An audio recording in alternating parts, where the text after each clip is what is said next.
I observe in global climate policy not only an ecological movement to save the planet, but the systematic transformation of environmental protection into a geopolitical instrument for the reordering of global power relations. What began as a scientific consensus on climate change is developing into one of the most refined forms of modern hegemony, in which environmental standards, emissions limits, and green technologies become tools for controlling weaker nations. The irony is unprecedented. While climate protection is presented as a universal task of humanity, its implementation and the associated regulatory frameworks create new forms of dependency and subordination. This climate geopolitical revolution is taking place at a historical moment in which traditional instruments of power, such as military superiority and economic sanctions, are losing their effectiveness. Climate governance offers powerful actors a morally unassailable legitimacy for far-reaching interventions in the sovereignty of other states. Whoever defines the standards for sustainable economic activity controls the future of global development, a power that surpasses all previous forms of hegemony. The speed with which climate policy has evolved from a marginal phenomenon into a central instrument of power is remarkable. Within 2 decades, complex international regimes such as the Paris Agreement, the EU taxonomy, and carbon border adjustments have emerged, which in practice determine the development opportunities of entire continents. These institutions operate with scientific authority and moral superiority, a combination that discredits resistance as irrational or unethical. The transformation of environmental policy into an instrument of geopolitical control is rooted in Europe's search for new sources of global relevance. After the end of the Cold War, Europe lost strategic importance amid American and Chinese competition. At the same time, deindustrialization reduced Europe's traditional economic strength. Climate policy offered a way out. Europe could position itself as a morally superior leading power, while simultaneously imposing standards on other regions that limit their development. The decisive moment was the formulation of the European Green Deal as an explicitly geopolitical strategy. Ursula von der Leyen described it as Europe's man-on-the-moon project, a metaphor that barely conceals its hegemonic ambitions. Europe uses its regulatory power and its wealthy internal market to set global standards that other regions must adopt if they wish to retain access to European markets. Particularly insidious is the carbon leakage discourse, which is presented as a technical necessity but in fact represents a protectionist strategy. Carbon border adjustments, tariffs on CO2-intensive imports, create a new form of trade war that is morally legitimized. Developing countries that rely on energy-intensive industries are systematically excluded from European markets or forced into costly adaptations. China recognized this European strategy early on and developed its own countermeasures. Beijing used its control over critical raw materials for green technologies, from lithium and rare earths to cobalt, as leverage to establish a Sino-centric green value chain. China's dominance in solar energy is no coincidence, but the result of a calculated strategy to control the energy transition. The United States positions itself as a clean energy superpower and uses its technological advantages in areas such as fracking, nuclear energy, and carbon capture to combine energy independence with geopolitical influence. Washington's Inflation Reduction Act is thus less about climate protection than an industrial policy response to European and Chinese challenges. The European Union operates as a normative hegemon seeking to compensate for its declining economic and military power by establishing global environmental standards. Brussels' strategy is based on the instrumentalization of the Brussels effect, the ability of European regulation to set global standards. By combining market size, regulatory competence, and moral authority, Europe forces other actors to adopt European climate norms. The decisive lever here is the EU taxonomy, a classification system for sustainable economic activities that in practice determines the financeability of projects worldwide. Those who do not meet European sustainability criteria are excluded from international capital markets, a form of financial excommunication with devastating consequences for developing countries. This regulatory power is systematically used to disadvantage competitors. European standards for green hydrogen favor European technologies, while Chinese or American alternatives are classified as not sustainable. At the same time, the EU is evolving into a green colonial power that uses its development policy instruments to enforce climate objectives. European development aid is systematically tied to the adoption of European environmental standards, while European companies receive privileged access to green markets in Africa and Asia.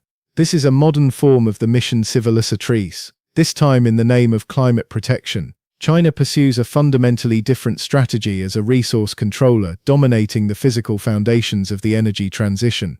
Beijing controls over 80% of global rare earth processing, 60% of lithium production, and 70% of cobalt refining, all critical raw materials for batteries, wind turbines, and solar panels. This near-monopoly position enables China to steer the speed and direction of the global energy transition. Crucial here is China's dual strategy. While China presents itself externally as a climate leader and makes massive investments in renewable energy, it simultaneously expands its coal capacity and finances coal-fired power plants in developing countries through the Belt and Road Initiative. This apparent contradiction is strategically rational. China secures energy flexibility while simultaneously pushing other countries into dependence on Chinese green technologies. The United States acts as a technological disruptor that uses climate narratives to monetize American innovation advantages. Washington's clean energy security strategy combines climate protection with national security, thereby creating legitimacy for protectionist measures against foreign competitors. Particularly sophisticated is the American instrumentalization of the critical minerals discourse. By classifying resources as critical to national security, Washington creates justifications for military interventions and economic sanctions. Control over lithium deposits in Latin America is declared a matter of national security, a militarization of climate policy with far-reaching geopolitical consequences. Developing countries find themselves in the strategically weakest position as climate hostages. They are both the most affected by climatic changes and the least able to finance the costly adaptations demanded by international climate regimes. At the same time, they are systematically excluded from global markets through carbon border adjustments and ESG criteria. I identify three critical escalation pathways in climate geopolitics that go beyond environmental protection and lead to systemic conflicts. First, the dynamics of carbon imperialism create new forms of dependency. Developing countries are pushed through international climate finance and ESG standards to subordinate their development strategies to the priorities of wealthy countries. Those who are not green enough lose access to international markets and financing, a new form of conditionality reminiscent of colonial control. The irony lies in the fact that the countries with the highest historical emissions now impose restrictions on those that are only just beginning their industrial development. Europe and the United States achieved their prosperity through centuries of CO2-intensive industrialization and now deny others the same development path, a form of developmental trap. Second, competition for green raw materials intensifies into resource wars. Control over lithium, cobalt, rare earths, and other critical materials becomes a matter of national security. China already uses its resource dominance as a geopolitical weapon, while Western countries build their own supply chains through friendshoring and strategic partnerships.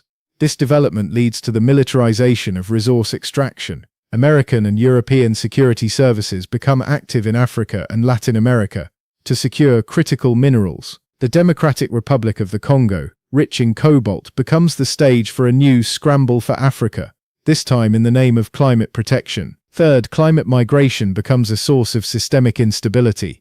Rising sea levels, droughts, and extreme weather events force millions of people to migrate, while climate policies simultaneously destroy traditional economic sectors and trigger additional migration movements. Powerful states instrumentalize these migration movements for geopolitical purposes. Climate migration is used to justify border closures, while climate conditionality is simultaneously used as a lever to control migration flows. Development aid is tied to emissions reductions and border controls, a fusion of climate and migration policy into a comprehensive instrument of control. I project three likely development paths emerging from current climate geopolitics. In the first scenario, persistent climate fragmentation leads to a green apartheid.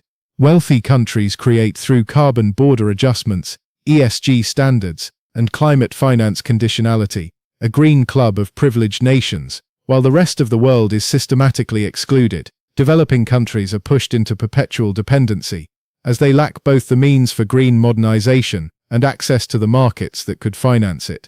In the second scenario, a Sino-green hegemony emerges, in which China uses its control over critical green raw materials and technologies to establish an alternative world order. Chinese green standards replace European norms, while Chinese climate finance marginalizes Western institutions.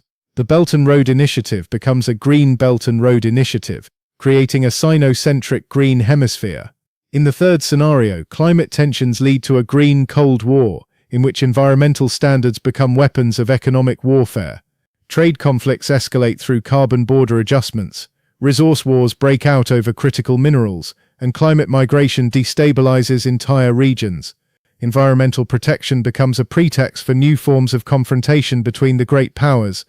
The geopolitical significance of climate policy manifests itself in concrete technological dependencies that create new power relations.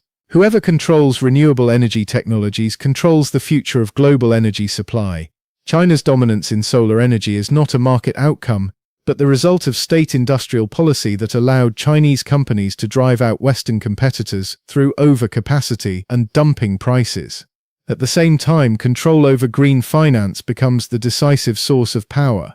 Whoever defines what counts as a sustainable investment steers trillions of dollars in capital flows. The EU taxonomy and similar standards become de facto global norms, as international investors seek to avoid the risks of non-compliance. Particularly powerful is the emergence of green conditionality in development cooperation. Climate protection becomes a precondition for development aid, trade agreements and investments. This creates a new form of dependency in which developing countries must choose between economic modernization and climate compliance, an impossible choice that guarantees perpetual subordination. What I recognize in climate geopolitics is the emergence of perhaps the most refined form of hegemony in human history. Unlike military or economic dominance, climate control operates with moral authority and scientific legitimacy, a combination that discredits resistance as unethical and irrational. The perfidy lies in the instrumentalization of a real global threat for particular geopolitical purposes. Climate change is real and requires coordinated responses. Yet the specific policies presented as climate-friendly often primarily serve the power projection of their proponents. The coming decade will show whether climate policy becomes an instrument of global cooperation or a new form of hegemony. Current trends point to the latter: fragmentation into competing green standards, the militarization of resource control, and the conditionalization of development aid create a system in which environmental protection becomes a cover for power politics. We stand at the dawn of the emergence of an ecological world order in which climate conformity becomes a prerequisite for international participation. This new order is more totalitarian than any previous hegemony,